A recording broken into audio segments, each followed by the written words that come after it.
And for those at the back, that's Ms. Where's the back? Yeah, good stuff. Good evening, everyone, and welcome to Wentworth, and welcome to our Clifford Newbold Memorial Lecture. Tonight's lecture, I will hand over to our speaker very shortly, but before then, I need to do my air hostess bit to tell you what to do in the event of an emergency. The short version is, look for me and I will get you out the building. We're not expecting a fire alarm, so please assume it's real if it does go off. You will know it's the fire alarm, it's very loud, and I will get you out the building. We'll take you out the nearest exit. The other bit of housekeeping is to make sure that all mobile phones are either switched to silent or turned off, please. All right. And if you need to go to the facilities during the talk, you don't need to put your hand up and ask permission. You can just go. So it'll be out this door and down the stairs, and someone will be able to direct you which way you're going. At the end, there will be time for questions. So as David is talking, please think of something to ask him. We need to make sure he's earning his pennies. So without further ado, I'd like to hand over to David Allott.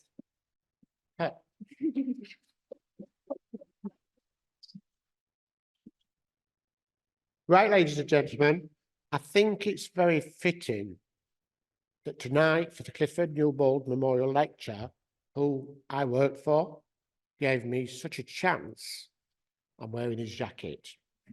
The only thing about it is there's a label inside and the jacket is 3 months younger than I am. Now, I know full well that there's a lot of people in this room that know far more about Rockingham, China than I will ever know. But this is the Rockingham that we have at Wentworth. It's its association with Wentworth Woodhouse and part of the very generous donations we've been given here from people both locally and further down the country.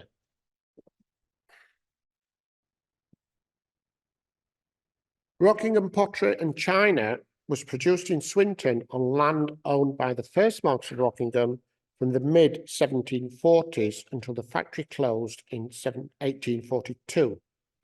William and John Bramold acquired the business in 1806.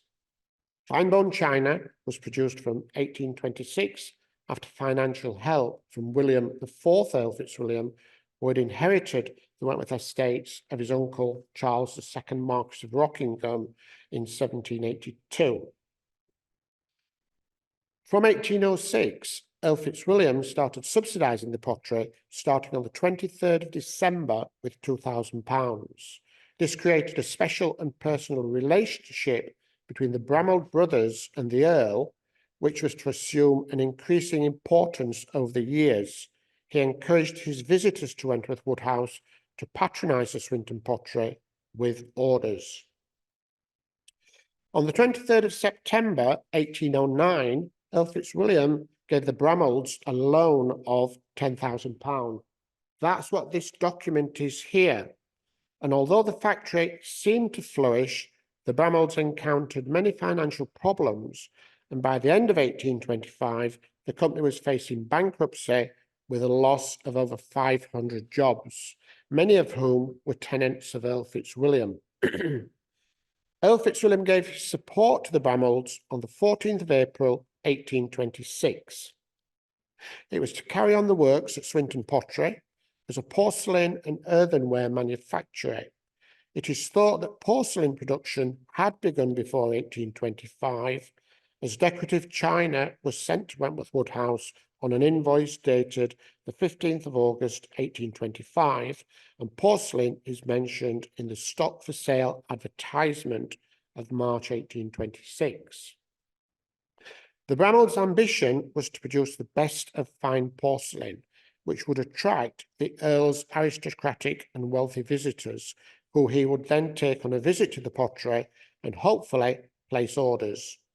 In order to emphasise the special relationship, a new factory mark was adopted, which included the Griffin crest of the Watson Wentworths.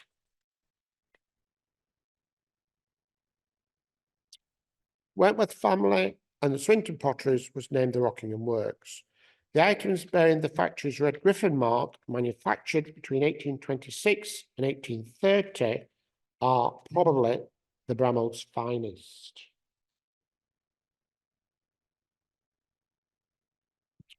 Earl Fitzwilliam used the pottery to supply gifts for his family and friends. This bill in Sheffield Archives, dated the 27th of January, 1827, for a dessert service, pattern 409, consisted of 24 plates, 8 fruit dishes, 2 baskets and dish stands, 1 centrepiece and 2 cream bowls. This was sent to the Honourable Mrs. J. Dundas. Now, if you remember, the 5th Earl Fitzwilliam married the daughter of the 1st Baron Dundas, and it was probably one of their relations that it was sent to, either as a present. At the moment, I'm unable to find out who Mrs. J. Dundas actually was. It cost £63 plus 6 shillings for carriage and packing. And the plates on the right-hand side are parts that we have within our collection here at Wentworth, which are the same design and pattern of that dessert service. By the late 1830s, the Bramalls were unable to produce enough of the wares they could sell because of insufficient capital, so they were unable to recoup the profits from a healthy trading situation. At the same time, they were unable to increase their capital by borrowing because their hands were tied. This, together with accumulating debts in unpaid dues to Earl Fitzwilliam, can be the only explanation for the fact that in its final years, an alarming state of chaos reigned at the Rockingham works. The Wentworth estate accounts reveal the debts the Rockingham had no hope of repaying.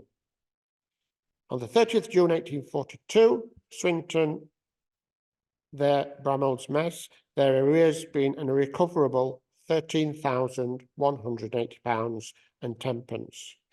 On the 31st of December, the following advertisement appeared in the Sheffield Archives.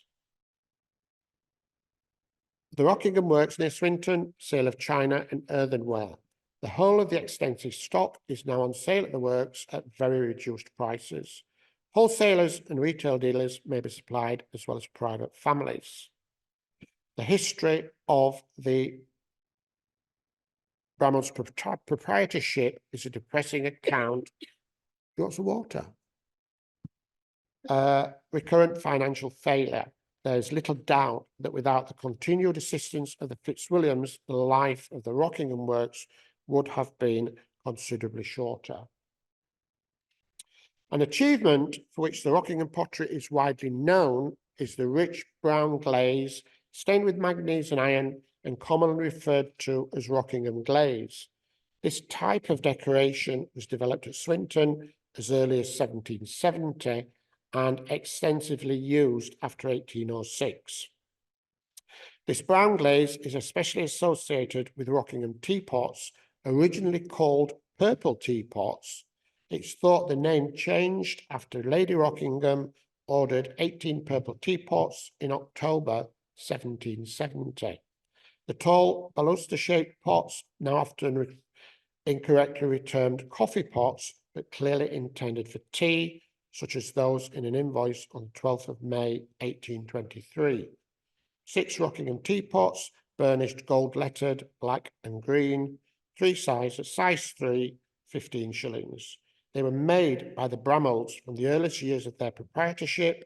In fact, their first invoice sent to Wentworth Woodhouse in 1807 lists Rockingham teapots.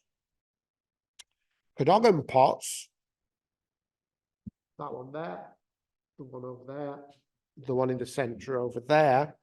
Its origin is thought to be one brought from China by the Honourable Mrs. Cadogan and deposited at Wentworth House, or according to John Guest in his Historic Notices of Rotherham in 1879, the Marquess and Marchioness of Rockingham brought their prototype from Dresden and kept it at Wentworth. Some 50-60 years later, the 4th Earl Fitzwilliam asked Thomas Bramall to make a copy. Based on a Chinese wine pot intended for coffee, these brown glazed pots are filled through a tube in the base and must have been impossible to clean. A large cadogan labelled hot water suggests the more likely use, although the smaller ones were probably used as novelties. First mentioned in an invoice to Wentworth Woodhouse dated September 1826 and made until the closure of the factory. The doggons were made in at least 6 sizes and are decorated in the same manner as the Rockingham teapots. No talk on Brammells can be not miss the Rockingham rhinoceros vases. The 2 rhinoceros vases, or potpourri jars, give the impression that they were typical products of the factory, whereas it's thought that they were both made as showpieces. The vase now in Rotherham Museum is dated 1826 and was said to be the largest object in porcelain to have been fired in one piece in England at the time. The overall height with the cover in position is 3 foot 9 inches. In its design, the body rests on 3 poor feet, amply provided with oak leaves and acorns, which surround large paintings positioned between 3 gnarled handles. The enamelled scenes from Cervantes' Don Quixote are reputed the work of the youngest Brammell brother, John Wagner. The neck of the vase is pierced with hexagonal openings, rather like a honeycomb, with mottled bees, the domed cover crowned with a gilded rhinoceros. In its time, visitors to the factory had nothing but praise for its magnificence and surpassed beauty, rather than how people looked at it in modern times. Its true function was as a showpiece. It stood in a display case at the Pottery, where it was intended to amaze and impress visitors to the works by the striking impression it would create. The superb quality of its decoration and the considerable over-ornate appearance may be that its attempt to demonstrate all the various aspects of the ornamentation in use at that time. The vase was sent to Wentworth Woodhouse on the 12th of April 1842 after the closure of the factory. It was sold from the house in July 1949 to Clifton Park Museum in Rotherham for £290. Its stay at Wentworth Woodhouse was not without incident. Close examination reveals considerable damage to the main body, which has not been very well repaired. The story goes that one foggy day, when hunting was impossible, 1 or 2 younger members of the family decided on a romp indoors, and in the course of this frolic, this superb object of art came crashing down. The accident is unlikely to have been the result of routine dusting. The rhinoceros vase on the right is in the Victoria and Albert Museum, is basically the same design, although 7 inches smaller, decorated with finely painted flowers, traditionally the work of Edwin Steele. It's thought this vase was intended for the Brammell showroom in Piccadilly, later being on display at Mortlock's, the Oxford Street china dealers, who sold it to the V&A in 1859 for 100 guineas. Perhaps the most notable achievement of the Rockingham works is the dessert service prepared for William IV and ordered in 1830, when the king ascended the throne. Services were also ordered from Worcester and Davenport factories. 12 specimen plates were submitted to the king. Many of these are still in private hands and public collections, all having the royal arms in the centre, however, with different borders and colours. These are the 4 plates that we have now within the collection here at Wentworth. The one on the bottom on the left, that was made as a specimen plate for Queen Victoria when she ascended the throne in 1857. Fortunately or unfortunately, she turned it down because they'd really just taken delivery of the William IV dessert service, which is still at Windsor Castle.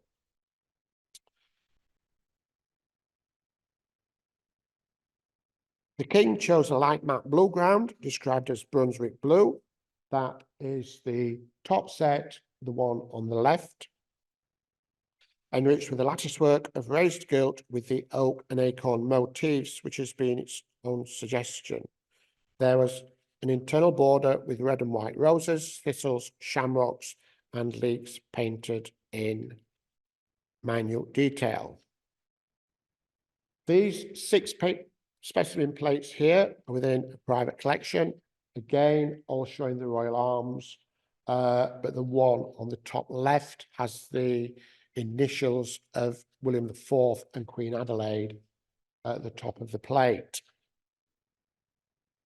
And then these two are in the Victoria and Albert Museum and were given by the 5th Earl Fitzwilliam to the Victoria and Albert Museum in later years. The cost of the service from Bramall's was estimated to be £5,000. It's probable that the Bramall's entirely underestimated both the cost and time to complete the work. Its production did much to undermine their already precarious finances, and by September 1832, they were again borrowing money from Earl Fitzwilliam to pay their wages. The service was finally dispatched in specially made mahogany boxes and sent to London in May 1837. When supplied, it consisted of 144 plates, 56 principal pieces, of which 119 plates and 54 main pieces now remain. The plates were only accepted if perfect, and several unfinished examples are known. Rejected at an early stage because of some minor blemishes. The prestige of producing a service for the king was considerable. However, it cost the Bramall's too much and took too long to prepare, but the satisfaction of the impression it created, and it earned them the right to incorporate the words manufacturer to the king in their factory mark.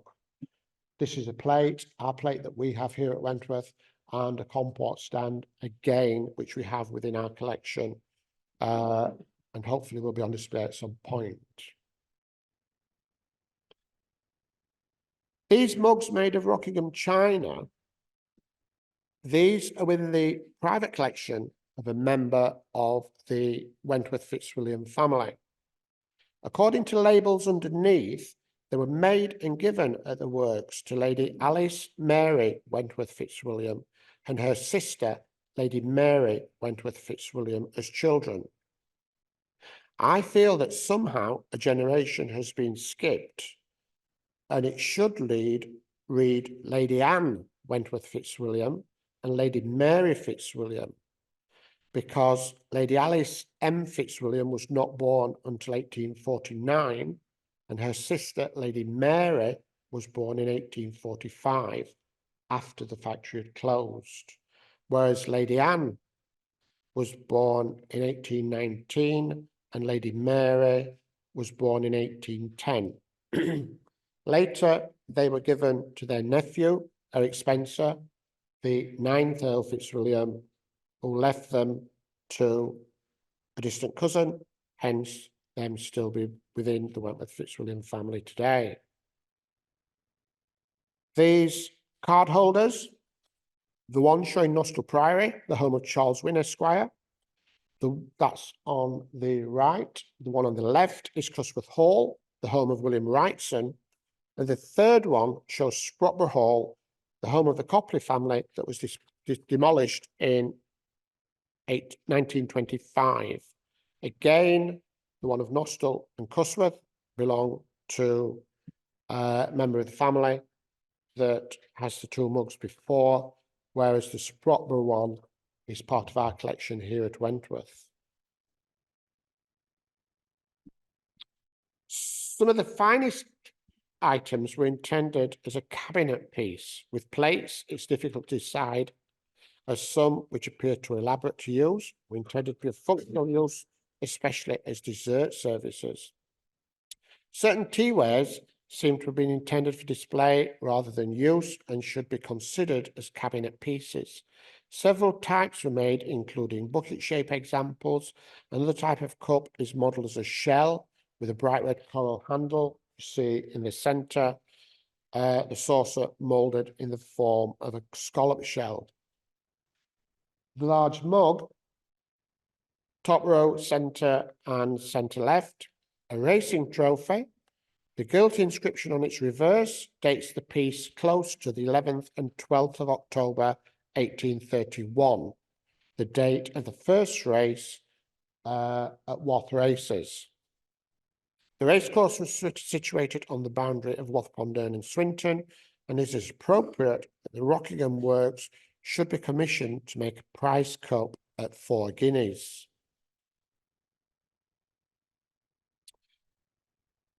The Rockingham factory produced plaques. Similarly, plaques, tiles, or slabs, as they were called, were intended as decorative items, showing the best works of the factory artists and sometimes signed.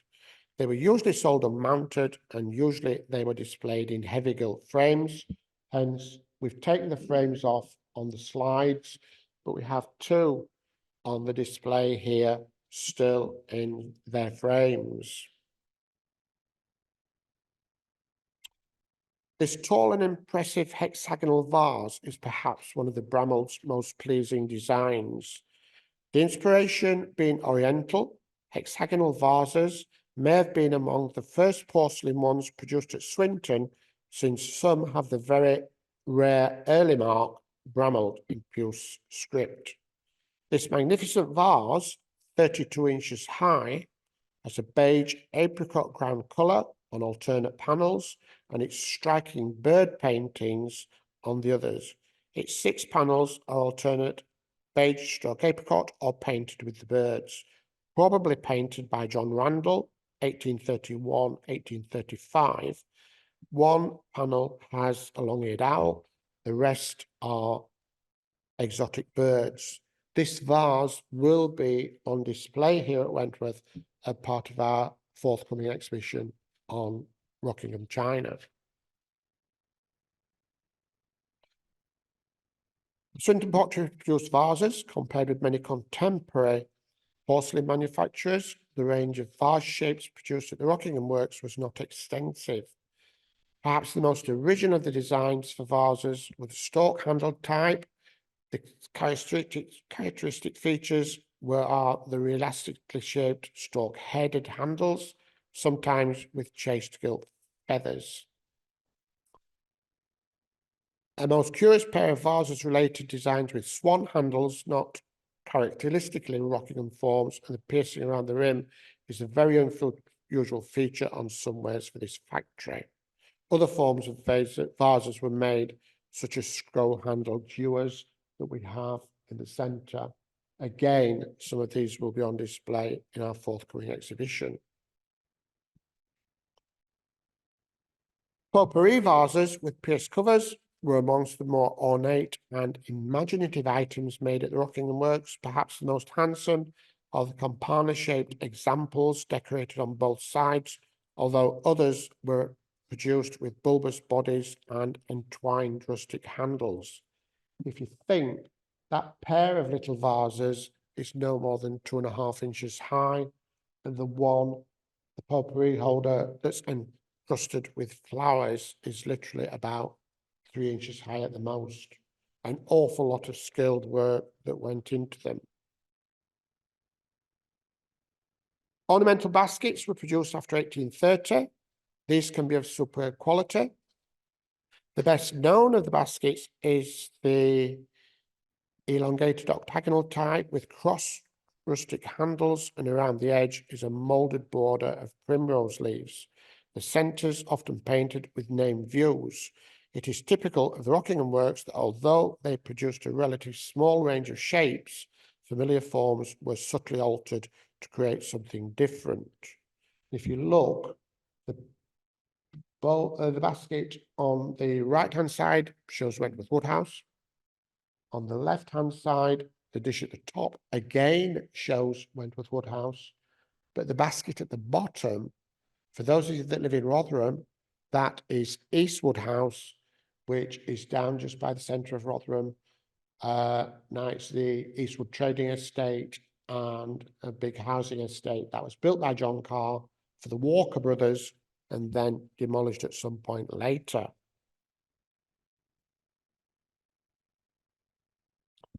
Again, some baskets. The one on the right, that shows Windsor Castle. The one on the left, which I think is really intriguing, it's the Niagara River and Falls. on the border between Canada and the USA. That was painted before 1842. So how did someone get over there, paint a picture of the river, and then bring it back to Wentworth and to Swinton for someone to put it on a plate to sell as a basket? The very small pin dish at the bottom, that is Sprotbrough Hall, again, outside Doncaster. It is doubtful if all the various inkstands produced at Swinton were ever intended to be functional, but they are extremely decorative. Small inkstands were termed portable inks. A curious example is one modelled as a cockle shell with shell feet and winkle shell. Not got a picture of that one there. Pen holders, novelty pieces with models of miniature shoes and other items. The elephant quill holder, they are both circa 1826, 1830. Other items produced were small taper sticks and pen trays.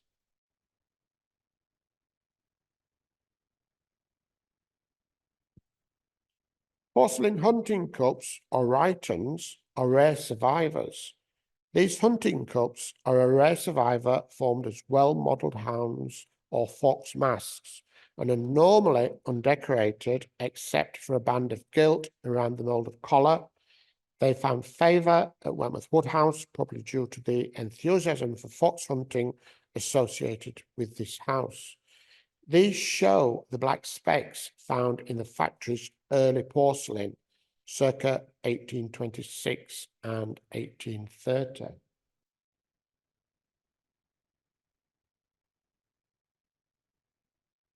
In common with several English manufacturers of the early 19th century, the Rockingham works produced figures and busts in the same bone china body as was used for the factory's other decorative and tablewares. Rockingham figures are generally well modelled, and the animals are among the finest issued by the 19th century English factories. The models which attract the greatest attention are the theatrical personalities. Number one, going from left to right, is one of a pair of romantic children, the boy in a crimson jacket with a broken pitcher. Number two is the celebrated actor John Liston, 1776 to 1846, portraying a character called Moll Flagon. Number three, an enamelled model of a drunkard named Steady Lad, is circa 1825. And number four, again, the celebrated actor John Liston, portraying Billy Lackaday.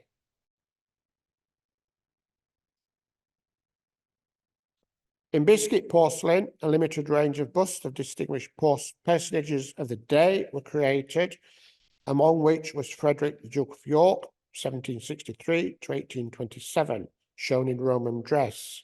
This is after the original marble bust by Nollekins, circa 1827, and that's portrayed on the top right-hand side of this slide. Other bone china models include shepherdess feeding a sheep, as we move towards the centre, a ram and an ewe as a pair on green bases, a lamb recumbent with a brown patch on its bottom, and then the three figures. The first one, left to right, is a small figure of Dr. Syntax, the comic character who travelled around England and was idolised by the Rowlandson cartoons, and then a miniature pair of Turks. But usually the most prominent ones were cats and dogs. Now, in 1948, Earl Fitzwilliam, Peter, asked Christie's to prepare a list of china and fine porcelain to be sold in London. Of the 60 lots of Rockingham china listed to be sold, they only sold 5 lots. For some reason, they sold very little Rockingham china. Hopefully, most of this is still within the family collections today. If you see, top left, that is the list that listed of all china. a lot of Chelsea, some Serve, some Don Pottery, Rockingham Pottery. The brochure on the right-hand side, that's the sale catalogue for that 1948 sale. And then in the middle is just some of the things that they kept. But if you look at the bottom, the Rockingham two-handled dish, painted with a view of Wentworth Woodhouse in a green border, along with its picture, again, that was kept by the family. The Rockingham Pottery has been long underestimated, and we trust that this talk will make amends for the neglect of the past. As you know, our upcoming exhibition is Flora, Feasting and Fauna.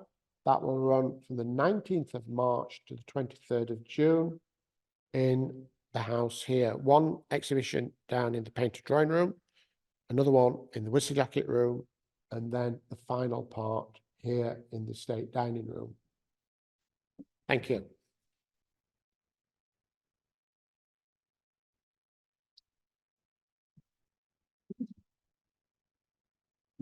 And for that exhibition, you should have all had one of these on your seats when you came in. If you don't, come and find me, I've got some spares. This entitles you to free admission in order to come and see that exhibition here in situ. And we've also got some of the pottery that might not make it onto display here with us tonight in this back corner here. So if anyone, once we've done the questions, would like to come and have a look at the pottery, Reg is going to play bodyguard and make sure that you're able to have a look at that. So does anyone have any questions for David?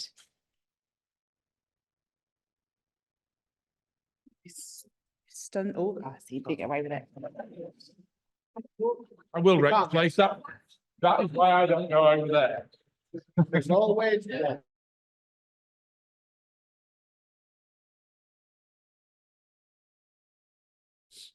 They overextended.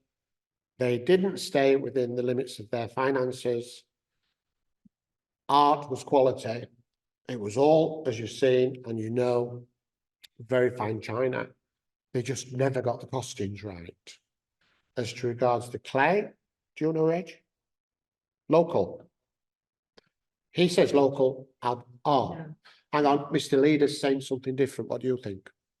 The clay that they used to put their bone china. Yes. Was china clay, which they actually bought from Cornwall.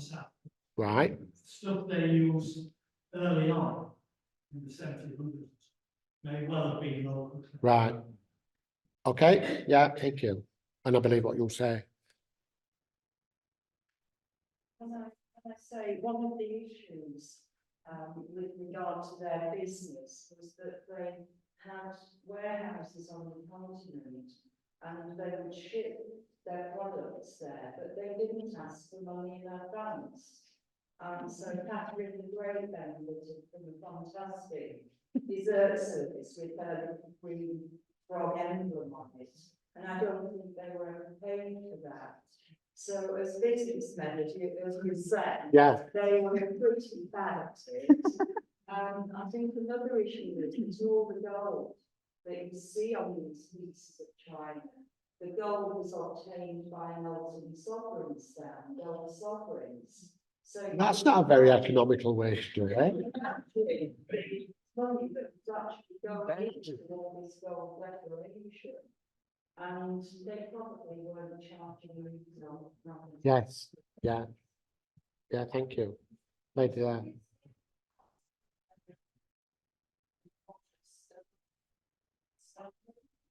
certainly, yes. If you go on the road to Swinton, one of the kilns is still there in the mill pond. Yes, yeah, that's where it was. And you can park your car and go and walk. And Clifton Park Museum did some exploratory work there.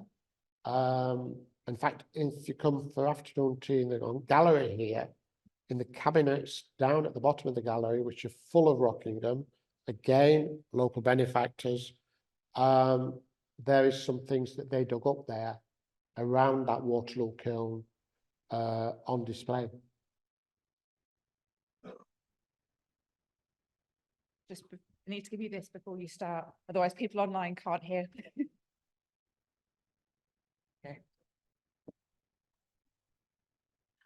From your research in Sheffield Archives, looking at bills, etc., which period were the family buying the most Rockingham pottery? Have you been able to gauge that? Sheffield Archives are very sparse on Bramald, Rockingham paperwork. I asked them 6 weeks ago. I wanted to use the letterhead, which is, if I turn it on, it'd help.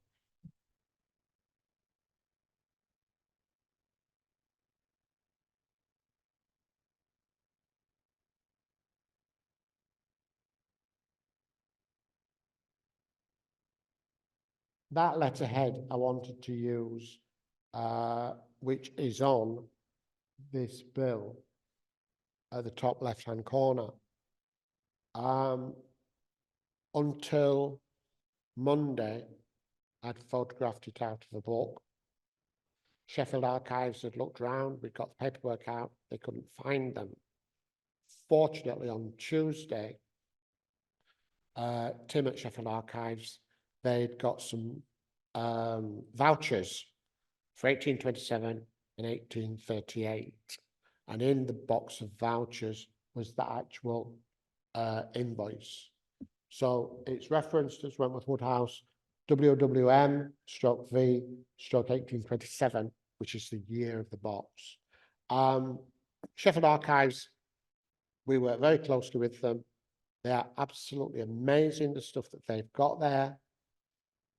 But everything's not organised, and it's, you go wanting to look for something and you go down a rabbit hole and find various things. I did find, I think it was 1825, the Fitzwilliams spent something like £25 on things from the Rockingham, from the Bramald's China factory. 1826, when they'd started to support them and subsidise them, that had gone up to £90. And that was on some of the paperwork that we could do. But there's only really no more than 20 pieces of paper. But it's there, and it's there for us to go and look at.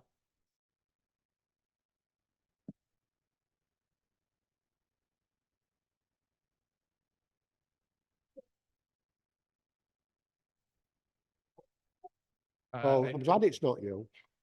Don't start, David. No show without, no show without punch. Fair enough. We've had a question from one of our online audience who was, which I think you've probably answered quite well, which was, where was the factory? And as you say, it's near the Woodman Roundabout. Woodman Roundabout, on back towards Wentworth. On Blackamoor Road. Yes. Isn't it? Yeah. Yeah. Where the Waterloo Kilns still is, there's a little car park. You can go walk around it. And the pond. Yes. From my own point of view, what was the pond used for in production of China? You don't say. If you ask a daft question. Was the process of making pottery use a lot of water? I don't know. Neither do I, so that's why I asked the question. So Reg? Washing. Thank you, David. Yeah. We're done.